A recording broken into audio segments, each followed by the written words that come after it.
The scale of the flooding is hard to comprehend, affecting a third of Pakistan's land and around 1 in 7 people, some 33 million. More than 1,000 have lost their lives. Hundreds of thousands of people have fled their homes, scrambling to save possessions. For God's sake, help us, says this man. We are sitting here, out in the open, on the road. One region has had almost 9 times the average rainfall for monsoon season.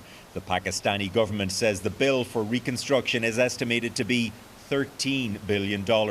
The scale of the disaster is really mind-blowing. These are very preliminary assessments, and there are areas where still nobody can actually access. The United Nations has launched an aid appeal for $210 million. The Pakistani people are facing a monsoon on steroids, the relentless impact of epochal levels of rain and flooding.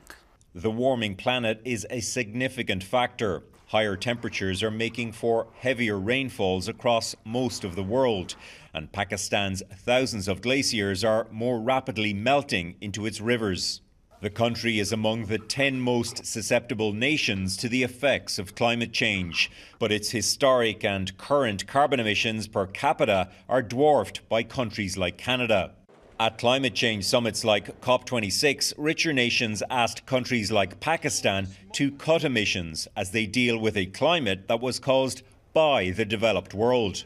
And as wealthy nations again fell short on a pledge to help fund their transition away from fossil fuels. We have to think about the immediate concerns, but over the long haul, support's going to be needed. As in many other places where we're seeing these climate catastrophes unfold. We absolutely need a massive global strategy, because these things are going to keep piling up and piling up. The funding for poorer nations will be a central theme to the COP27 summit in Cairo this fall. Redmond Shannon, Global News, London.